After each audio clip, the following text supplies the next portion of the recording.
Some places feel safe only because they're familiar. But sometimes, the most ordinary things can take you straight into a nightmare. This is the story of the last bus ride, and why I'll never take public transit after midnight again. It was late. Past midnight. A man boarded the last bus home after a long shift at work. The city was empty, and the streets were quiet.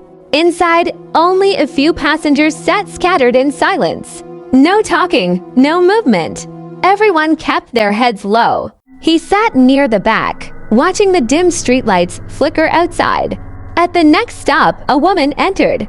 She looked strange. Her clothes seemed outdated, like from another time. She didn't pay the driver, didn't even glance at anyone. She just walked straight down the aisle and sat directly across from him. At first, he tried to ignore her, but then he noticed no reflection in the window.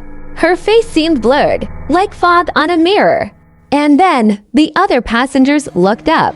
All at once, every single one of them turned their heads toward him, their eyes completely black. Not blinking, not human. The bus didn't stop anymore.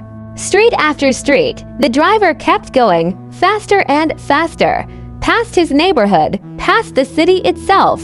He tried to move, but his body wouldn't respond.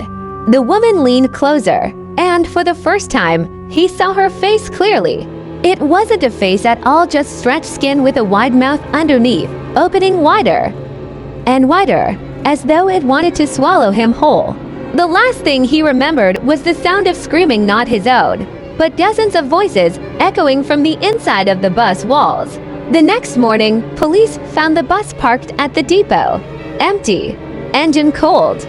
But if you sit inside and listen carefully, some say you can still hear the sound of wheels turning and whispers begging for the ride to end. So if you ever catch the last bus home, make sure it's really headed where you think. Thank you for listening. And remember, sometimes the journey is more dangerous than the destination.